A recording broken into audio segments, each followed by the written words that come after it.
This is the Okayest Trapper, part of the Okayest Podcast Network, with host Zach Hansen, author of Turning Feral.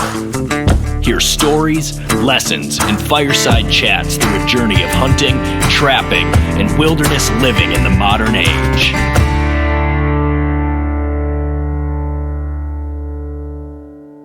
Howdy, everyone, and welcome to another episode of the Okayest Trapper Podcast. I'm your host, Zach Hansen, and before we dive in today, I want to talk with you about fitness. Whether you are in tip-top shape or still mulling over whether to stick to your New Year's resolutions, we should all be thinking about longevity. For me, I like to focus my fitness efforts in a practical manner that help me perform better outdoors.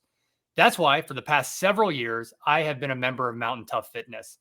They are a Bozeman, Montana-based company which specializes in all things outdoor fitness and have tailored workouts for people of all physical capabilities.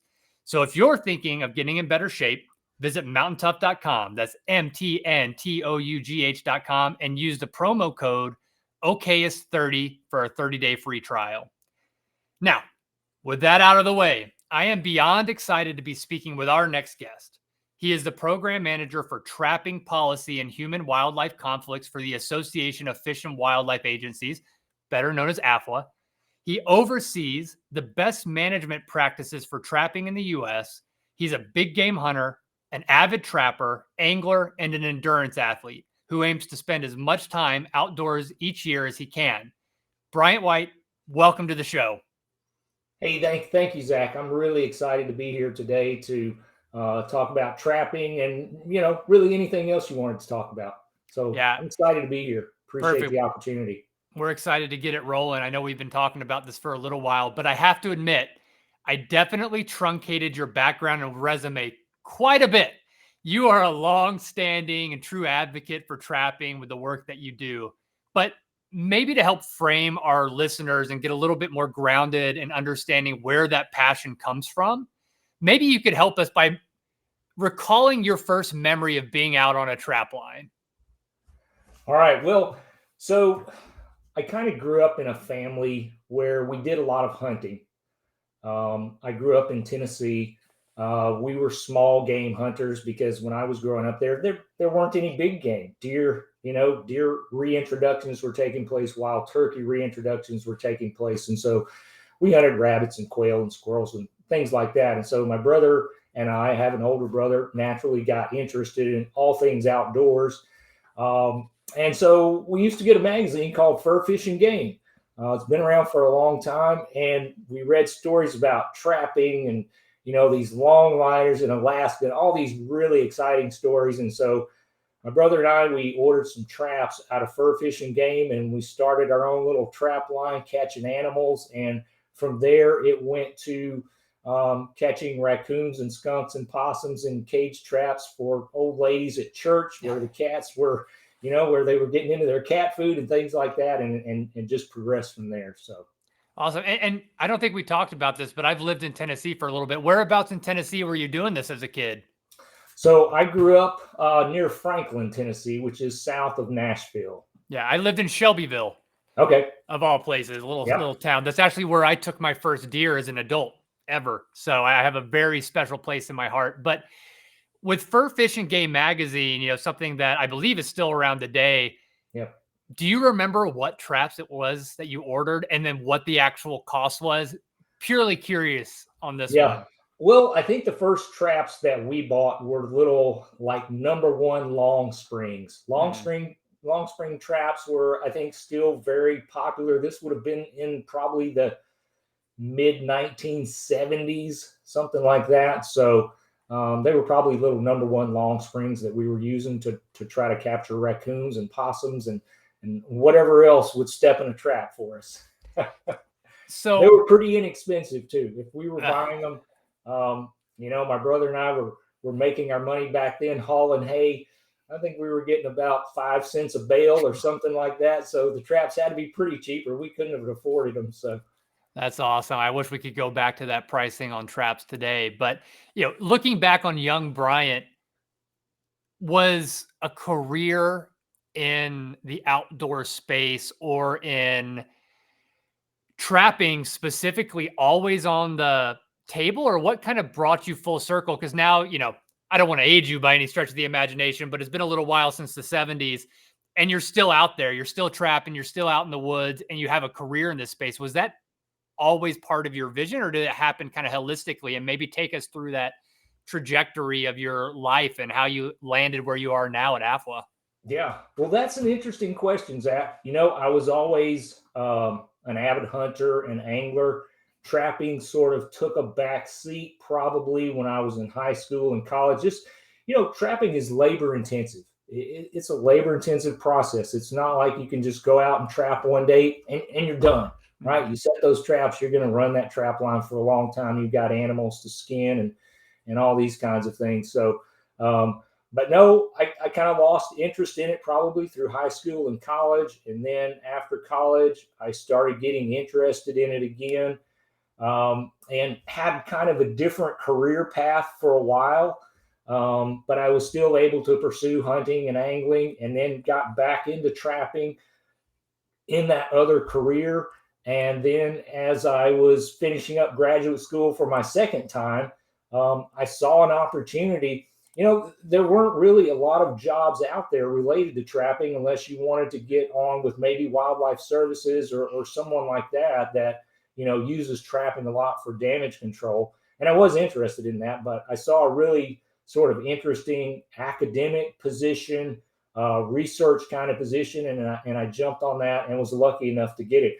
And, interestingly, when I took the job, it was a 3-year term position, which I've turned into a 22-year position now. So it's gone well. It's been very successful. So, well, that's awesome. I'm sure if you were able to talk to the younger self, you'd probably be pretty excited to see where things ended up. So yeah. let's maybe talk a little bit more about that 22-year plus career that came off of an initial 3-year contract. So maybe talk a little bit about AFWA, because, I'm a trapper. And until you and I got connected, and we can talk a little bit more about how we got connected later, what it is, like what it does. Is it a subset of U.S. Fish and Wildlife? Is it solely independent? Maybe help frame what AFWA is and what it does for listeners if they don't already know. Okay. So AFWA, the Association of Fish and Wildlife Agencies, we are kind of a non-government organization. I guess we're like a 501c3 or something like that. But we've been around since 1902. So been around for a long time. And all of the state fish and wildlife agencies are members of our association. Most federal agencies that do anything relative to managing wildlife or habitats, like the U.S. Fish and Wildlife Services, like USDA, National Park Service, BLM, U.S. Forest Service, they're all members of the association as well. And then we have about 60 different non-government conservation organizations that are also members, things like Rocky Mountain Elk Foundation, Ducks Unlimited, National Wild Turkey Federation, National Rifle Association. All these organizations are members as well. And so what AFWA does is we have about 90 different committees, working groups, subcommittees, task forces, where the state and federal and non-government conservation organizations can all work together at the national, sometimes the international level, to do big picture conservation. So we're heavily involved in, all types of conservation across the U.S. We also engage with what's called CITES, the Convention on International Trade in Endangered Species. I work with several groups that are part of the IUCN, or the International Conservation for Nature, which is an international group as well. And so that's what AFWA does. We kind of engage across the board, across borders on issues. And most of our staff are in Washington, D.C. So most of what we do is relative to legislative policy, funding, making sure that state and federal agencies and non-government organizations get funding from the government to do a lot of the big picture things that they need to do. That's amazing. And, to put it bluntly, it sounds like you guys do widespread work. Like you said, Ducks Unlimited is involved, the state agencies, Rocky Mountain Elk Foundation. But, being on a trapping podcast, why should trappers care? Why should trappers be privy to and understand the work that AFWA is doing from a trapping perspective? Yeah. So what we've done with trapping, and it's a long story, and I'll try to abbreviate it as much as I can. We have plenty of time, so give us the rundown. Okay. So we started something called the Program to Develop Best Management Practices for Trapping back in 1996. And the way that program started, or the reason that program started, is that within the European Economic Community, which it was back then, now it's the EU, but the European Economic Community passed a regulation in 1991 where they banned the use of foothold traps within the European Union. They also banned the import of fur from any countries that used foothold traps. So that basically would have ended the fur trade for the United States. Our trappers would have had no place to sell their fur at the time. And it would have been disastrous for fish and wildlife agencies as well, because there wouldn't have been trappers out there doing the good work that they do, to control various species and those, manage habitats and those types of things. So the Association of Fish and Wildlife Agencies, we sat down at the table with the EU over about a 6-year period from 1991 to about 1996. We finally signed an agreement with them that they would continue to allow our fur to come into the union, because that's where most of the fur markets were at the time. It was super important. And the agreement stipulated that we would develop best management practices for trapping and evaluate traps through a number of different criteria to try to improve trapping in the United States, so that our fur trade could continue with the EU. And so based on that agreement, this program started, and it's been running since 1996. So I have a lot of questions around the BMP, so the Best Management Practices Program. But to start, in that time since 97, are there any interesting findings that just jump out at you in your mind that kind of came about from some of the different studies? Well, there are a lot of things. First of all, at that point in time, we did not really have any scientific data on how traps performed. We just didn't know. Could we capture animals, by some humaneness standard, which hadn't even been developed at the time? That's one of the things that I could talk about, is how we developed the humaneness standard. But we had no idea how traps were going to perform. And we found out some really good things. But probably the thing, Zach, that I always found most interesting were what we refer to now as cable restraint devices, or live capture snares. We usually call them just CRDs. How well they perform. When we started this testing, it wasn't intuitively obvious to me that you could put a metal cable around an animal's neck and cinch it up tight and hold that animal in place and not kill that animal. But what we found is that, cable restraint devices for all the species that we've tested them on, which are beavers, bobcats, coyotes, red fox, gray fox, raccoons, are about the most humane traps, the least injury. They cause the least amount of injury to animals, based on most of the other trap types that we've tested. So that was a real surprise to me. I thought when we started this testing to live capture animals with metal cables, that probably wasn't going to go real well, but it did. It was fantastic. So awesome. That's why we do science sometimes, because you can't always look at something and tell how well it's going to perform until you actually put it out there in the field and give it a try. Yeah, that's amazing. And for those listening, that's how Bryant and I actually got connected. It was through Idaho Trappers Association and Idaho Fish and Game, where Bryant was looking for trappers in, I believe, Idaho, Montana, and Maine for a specific BMP study on live trapping marten, following the same principles of very rigorous, well-documented approaches of trying to get marten in a live trap with a nesting box in order to kind of understand the efficacy of those traps.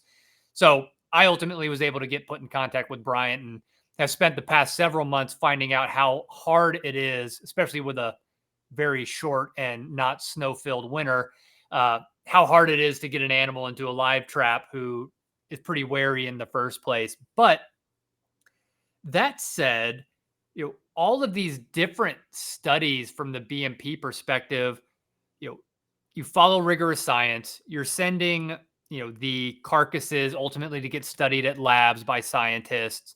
You're wrapping this all up into studies for efficacy of foot traps, live traps, cable restraint devices.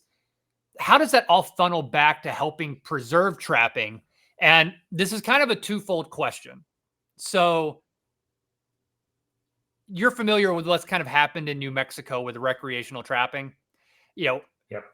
I'd love to hear your perspective on that, and then what and how these studies that AFWA and BMP are doing directly correlate to helping us preserve our trapping heritage.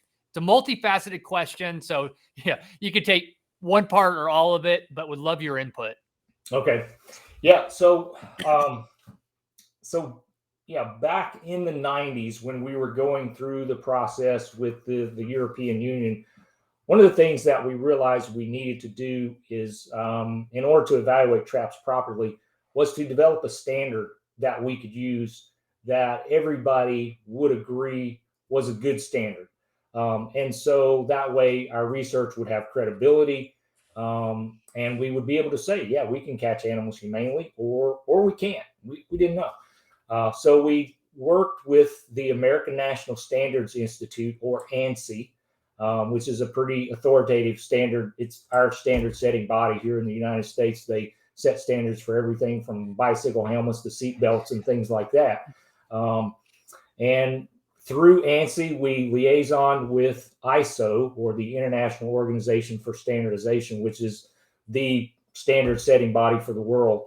And so that's how we develop the protocols that we use and the standards that we use in order to evaluate traps was through ISO. So ISO kind of developed that protocol and those standards that we use. And one of the things we knew that we needed to be able to do with all of the attacks on trapping, the main attacks on trapping at the time were trapping is cruel, right? We're just maiming animals. We're hurting them, excessively. So we needed a standard. So, could we study that and see if that's really true or not? And, fortunately, what we have been able to find out is that there are many, many traps out there that we can use to capture, pretty much every species of animal with in a very humane way. So, since we started the program in 1996, off the top of my head, we've conducted over 600 individual studies across 42 different states, and we've studied about 750 different trap types. Everything from the cable restraints that I mentioned to cage traps to foothold traps, body grip traps, foot encapsulating traps, you name it. If it's a trap out there, we've studied it. The only thing we haven't looked at is killing snares. Our partners in Canada are in the process of doing that as well, because this trap research effort, it's a worldwide effort. So there are researchers in the EU, in the UK, in New Zealand, in Canada, in Russia, that are actually doing the same kinds of research that we are. So we partner with them on different types of research in different places and make sure, it all works out. So what we're trying to do to benefit trappers is to study traps in every way that we can. We look at humaneness. We look at selectivity. So we want to make sure that we can set traps in a way to target certain species and avoid others, so we can avoid dogs and cats and these types of things. We look at safety. We make sure that the traps that we recommend meet certain safety standards, that they're not dangerous for a trapper to use, that that we can set them in ways that they're not dangerous to the public that might come in contact with these traps. We also look at efficiency. We want to make sure the traps that we recommend that our trappers use, that they work. We're not using pillow traps just because they're humane. We're using real traps, some of the best traps out there, and just make sure that, when agencies are trapping animals for research or whatever, when damage control, when trappers are trying to capture animals, they have traps that are really going to work to capture animals efficiently. And then we look at practicality. We want to make sure the traps we recommend, meet a lot of different criteria that we have to make sure that they're practical. People are going to invest quite a bit of money into this, put a lot of hard work into using these devices. We want to make sure they work well for them. So we try to look at all of those things. And then we put all of this information together, Zach, in our B&P documents. So a trapper can look at that document, say on eastern coyotes, see all the different traps that we've tested that meet all the criteria and use those. And then we've used these extensively to, and then a lot of other products that we developed to help agencies. One of our goals with this program was to sustain regulated trapping, to make sure that trappers continue to have the opportunity to go out and do what they like to do. And so, we put these documents together, we provide them to agencies, and we get involved in a lot of legislative activity to try to help agencies maintain their trapping, to make sure they have the information so that they can counter the arguments of animal rights groups out there that would like to see trapping in. And, in some cases, like the New Mexico situation, basically, boy, that was a tough situation. It came down to a commission vote, and I think lost it by one vote. One vote. We were that close. And let me pause you right there, Bryant, only because I want to make sure we don't lose a few of these really important threads before we go into New Mexico, because I want a little more information on that too. But I think there's a few things you put in there that are beautiful that we need to, as trappers, as a trapping community, really think about. So the best management practices studies that have been done for different species, for different types of footholds. Can trappers, trap manufacturers all find that readily available online? And where would they find those things to A, understand, and B, potentially arm themselves with better statistics when they do come in contact with somebody who might be, anti-trapping or, initially adverse to this way of life? Yeah. So we stay in pretty close contact with all the state fish and wildlife agencies.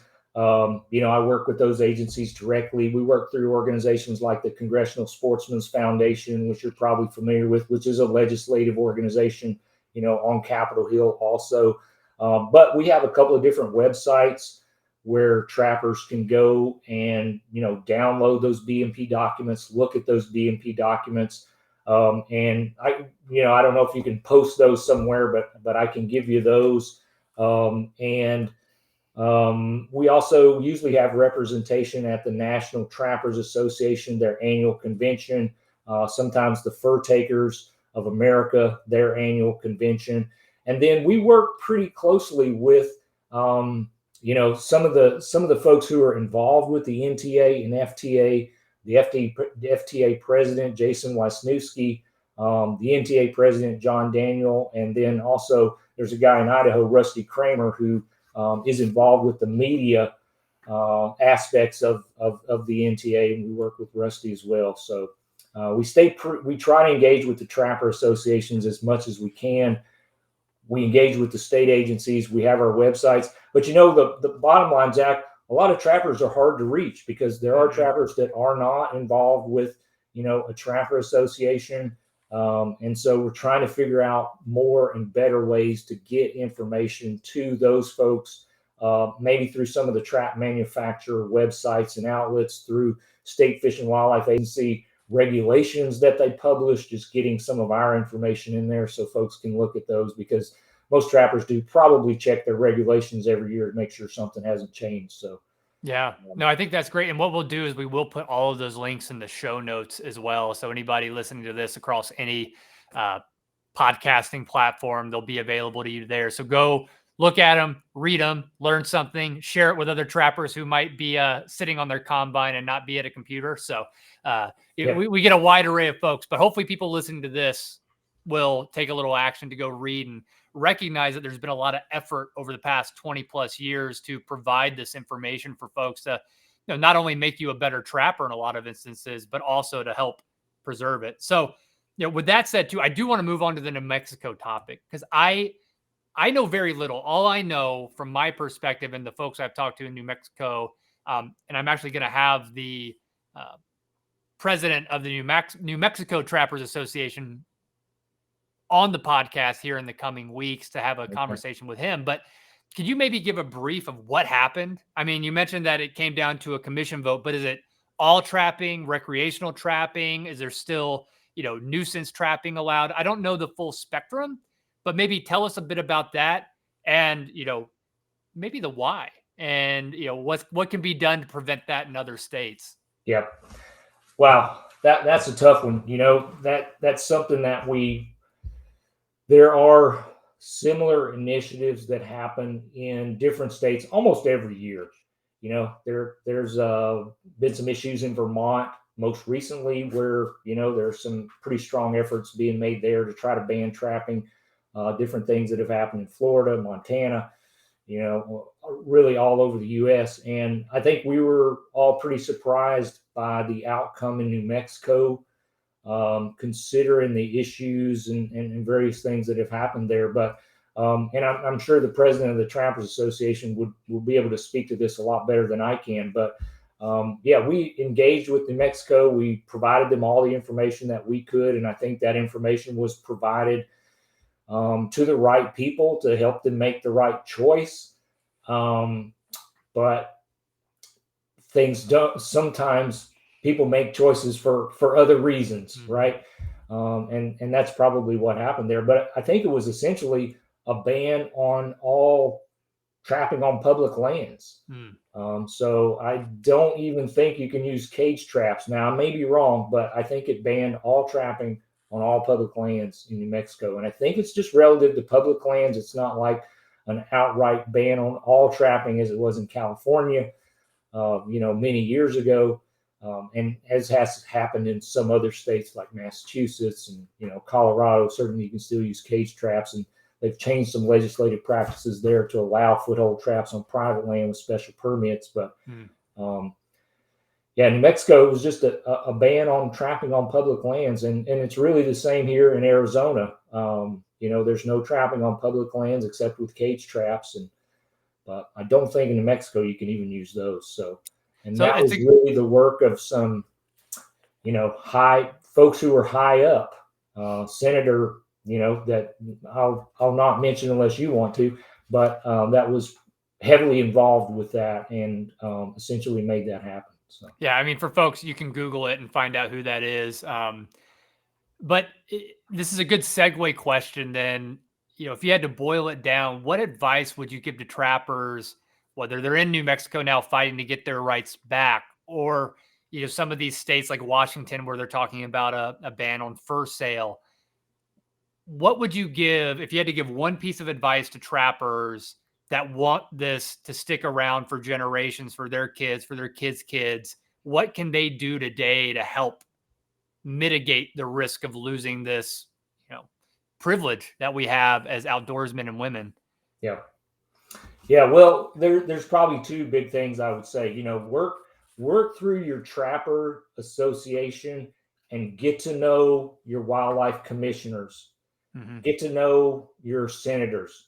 Get to know the people who can make decisions to help or destroy what you want to do. Get to know those people and, make sure they understand trapping and what it is you like to do. That's probably my first piece of advice is get to know the people at the top of the food chain who are going to make those decisions. And, get to know them well enough that they're going to listen to you. And then the second thing is, be smart with your own trapping. Don't set traps in places where, you're going to catch somebody's hunting dog or something like that, because, catching the wrong dog in the wrong place in the wrong situation could be the thing that ends trapping, for your state. So those would be my suggestions. Get to know the people in the commission, get to know your senators, your congressmen, and then just be smart where you set your traps. Perfect. And then another question in the same vein is, with all your experience in trapping, from a young kid till now, all of the studies you've been a part of, what is the biggest misconception about trapping that you think is floating out in the public? Oh, well, so that's a real interesting question, Zach. We survey the public occasionally. One of the things that I do is I get grants to do different projects that we want to do. And we have done several public attitude surveys. And interestingly, usually what happens when we engage the public about trapping, we usually engage them about issues like hunting. We kind of ease our way into trapping to start talking about that, because sometimes people have a pretty negative conception about that for whatever reason. But a lot of people, their first response is, trapping? Do people still do that? I don't think people do that anymore. That's usually the response that we get. People just don't even realize that that activity is going on out there. But then, too, usually the first thing people think is that it's cruel. Oh, trapping is so cruel. It's, people shouldn't do that. And that's because that is the perception that I think animal rights groups have really sold, to people in the United States with billboards and PETA ads and, different things like that people have seen, or Walt Disney movies or whatever it is, where they've seen that. And so that's really, one of the reasons we had to really get a good scientific program going, so that we could effectively deal with that message that trapping's cruel. Now we can say, well, we've studied it scientifically, and there are a lot of traps that folks can use that are very humane, that meet the highest humaneness standard that there is out there. Because quite frankly, nothing's ever been done like this for fishing or hunting or anything else, but we've scientifically evaluated the humaneness of trapping. And I think that's something we needed to do, and it's important. So that survey you mentioned, when is the last time you did that national survey? And are there any other ones coming up that, trappers listening to this podcast or other podcasts could participate in? Oh, okay. So now the survey of trappers. Okay. So yeah. So one of the things that we are going to do this year, and we have to work through the state fish and wildlife agencies to gather information.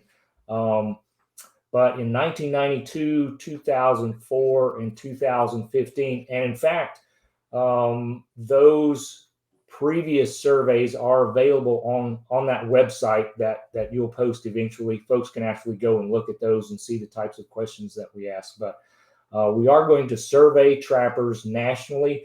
We'll probably end up surveying 7,000 to 10,000 trappers. And then, of course, the organization that we work through to actually conduct the survey, they make sure that it gets weighted properly. So we get so many trappers out of each state based on how many trappers they have and those types of things. So they work out all the statistical factors that need to be figured, to make sure we get a really good, accurate survey of what trappers in the U.S. are doing. But through that survey, what we're going to do is, try to find out why trappers are engaged in trapping. We know that, fur values aren't nearly what they used to be.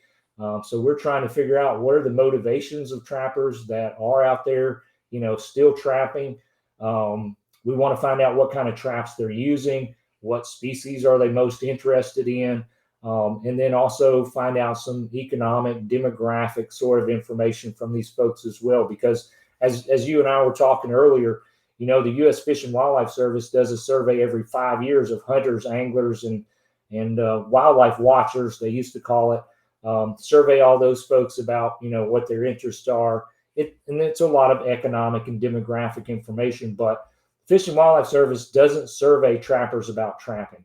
And so that's where AFWA steps in, and we try to sort of replicate that survey with trappers only, so that we have the information we need to be able to interact with trappers at the national level. Awesome. So and promote trapping at the national level. Which is what we need. So folks listening, be on the lookout through your either state agency or, if you're part of National Fur Takers or National Trappers Association. And will that be this coming year or in the next 2 years? When will that come out?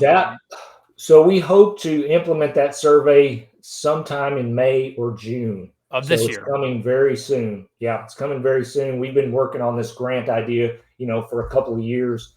We're able to secure the funding, and how federal grants work on a 1 year fiscal cycle pretty much. So we kicked off in January, and we're moving forward with that now. So hope we'll be able to implement that survey in May or June. Perfect. So folks, keep an eye out for that. So, Bryant, one thing I always like to do is ask a few interesting questions. So, sorry to throw this out there, but you look great for your age, but you have been trapping for as long as I have been alive, which means you've been on a lot of trap lines. So, what is the craziest thing you've ever witnessed on your trap line? Wow. Craziest thing I've ever witnessed on my trap line. I can probably honestly say, since I live in Arizona now, so I trap here, probably capturing a javelina in a foothold trap is probably one of the most, unfortunately I haven't caught a mountain lion that I had to release, but trying to release a javelina from a foothold trap, it's like a bar fight. It's pretty rough, so. I can imagine. So I did my first archery javelina hunt in Arizona last January of 2023. And, they were hard to find until they weren't. And we ran into a bunch on our, 4th, 5th day, but they are blind as bats. So I had one run up to me, like not paying attention, like 5 feet, and then grunt and like charge at me. And yeah, that's not a little critter that I'd want caught in a foothold. Yeah. Yeah. They're pretty vicious. And there's really, they're hard to avoid because they're big. So it's not like you can avoid them with paying attention, in a coyote trap. They're attracted to anything that's stinky, like a lot of the bait and lure that I use in coyote, dirt hole sets and those types of things. They're just attracted to that. And there are plenty of them out there. But like I said, I hunt them a lot too. And they're so small, they're hard to find. But once you find them, it's kind of a done deal. But you got to find them first. Yeah, they're pretty cool little critters. So follow-on question. So in the intro in your bio, I mentioned that you also lead up part of the human animal conflict program, which maybe you can talk a little more about. But what's the most bizarre story you've ever come across from just human wildlife interactions? Well, so I'll think about that while I'm talking about, so one of the other, I guess, groups that I staff for AFLA is our Human Wildlife Conflict Working Group. I also do feral swine. I also do our black bear program. So I get a lot of the dirty jobs. I call myself the dirty jobs guy. But relative to human wildlife conflicts, it's kind of like with trapping. We try to develop products that are going to help agencies deal with the things that they have to deal with and do the things that they need to do and maintain public acceptance for those activities. And that's exactly what we're trying to do with trapping. We're trying to make sure we've got all the information in place so that agencies can maintain this activity for people and maintain public acceptance of it. So we do that with human wildlife conflicts too. We've published several monographs on managing deer in urban areas, managing black bears in urban areas, managing coyotes in urban areas. Because there are a lot of members of the public out there who think that every deer and every bear and every coyote is a wonderful thing, and we need to have those in urban areas. And that's not always the case. They can cause problems, and agencies need to be able to deal with those problems. And now we're developing another monograph on beaver management. And of course, beavers themselves are a real controversial issue right now because they're managed a lot differently in the Southeast than they are in the Northwest. And east and there's a pretty big divide there, and so getting a lot of folks together to try to deal with that. But probably the most interesting human wildlife conflicts that I ever run across are actually bears getting into people's houses. If you have a cabin out somewhere and maybe you just go out there on the weekends and you keep food and things in there, it happens a lot. Bears get into those. They can absolutely destroy a place. And I've seen places and I've seen pictures where bears have gone in and really done a lot of damage to places. So, yeah, I'm sure that's a fun call for an insurance agent to say a bear broke into my my house or my cabin. Yeah, and cars, and we work with the folks that are trying to develop coolers, that are bear proof. The bear proof coolers, the Wildlife Management Institute that kind of runs that. We work with them as well on some of those black bear and grizzly bear containers. Pretty interesting stuff. What a cool job, though. Just getting to do a little bit of everything. That's amazing. So one more hypothetical. This is one thing I like to do, which is a little bit fun. If you had to have your arch enemy, maybe you don't have an arch enemy, but pretend you do, release an animal from a foothold trap with nothing but a rickety catch pole, what animal would it be and why? And maybe it goes back to the javelina, but what's the meanest critter you think you'd have to have your enemy release with a catch pole? I think surprisingly, I would pick a raccoon. And here's why. I've released a lot of raccoons from traps, and the problem, if you do catch a raccoon in a foothold trap that you'd set, say, for a coyote, a raccoon's mouth is really close to his front foot. You cannot get to his front foot and be far enough away from his mouth not to get bitten. And raccoons they're absolutely ferocious little creatures. So yeah, maybe a raccoon. That's a first for an answer, but I totally get it. I've yet to do raccoon trapping or anything like that, which is on my list. We just don't get many up where we're at in Atlanta, Idaho. But there's a lot of passionate coon trappers and hunters listening to this who will probably be nodding their heads like, yep. They could be mean little critters when they want to be. Right. They look so cute and innocent, but boy, when you try to grab a hold of one, they get pretty ferocious. Yep. And same with those marten that we've been going after. But, Bryant, this has been an absolute blast. As always, I learned a lot, and I'm sure the listeners did too. I am very proud to have someone as passionate as you fighting for our rights as trappers. So thank you.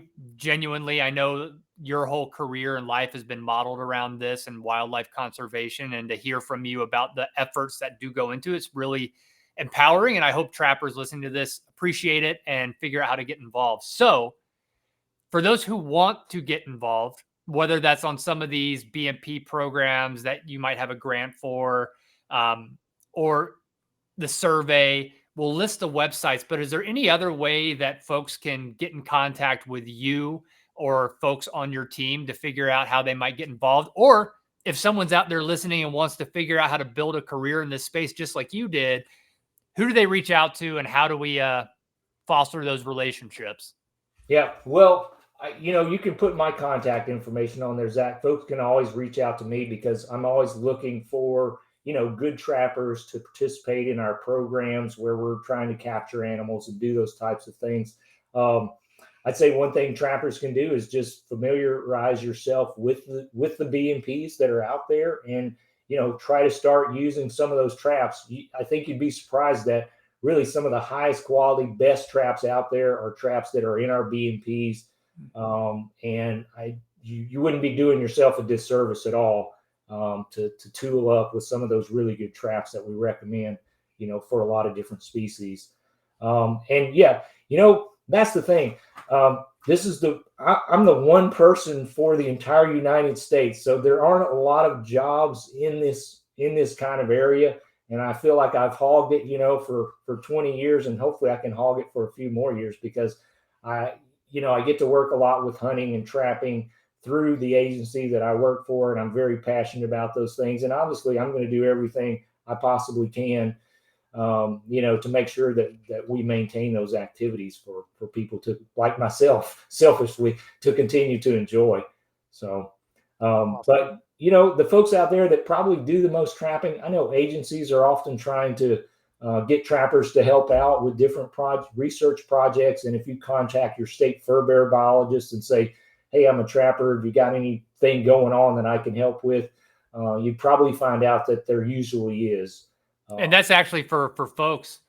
I mentioned it briefly earlier, but how Bryant and I got connected is I had reached out to our state fur bearer biologist at Idaho Fish and Game and had built a relationship with him. So when Brian actually came to Fish and Game to say, hey, we have this grant, we're doing this BMP study on XYZ, do you have any trappers in mind? He was able to connect us, which was a great opportunity. So I can just second what Brian's saying, build relationships, whether it's through your own Fish and Game agency, through your Trappers Association, build those out, opportunities will come. And if nothing else, reach out to Bryant and we'll provide his email in the show notes.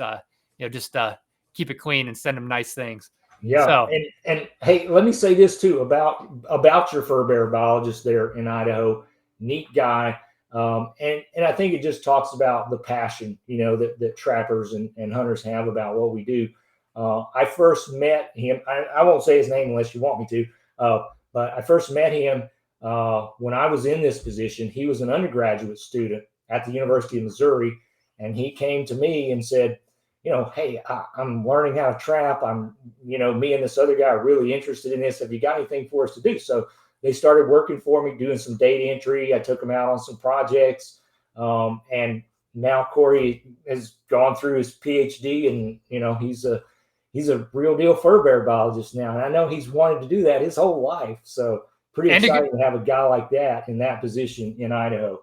And an active trapper himself. So, he's actually one of the guys I have pegged to hopefully get on here in the coming episodes to kind of get his perspective on that path as well. And, a lot of these biologists are trappers themselves, and the ones who aren't like to lean heavily on trappers to kind of understand it and get information. So, Bryant, again, I really appreciate this. We'll make sure everything goes in the show notes, but Bryant, thank you again. Thank you for all the work you're doing. And for everybody listening, we will see you all in the next episode of the Okayest Trapper podcast.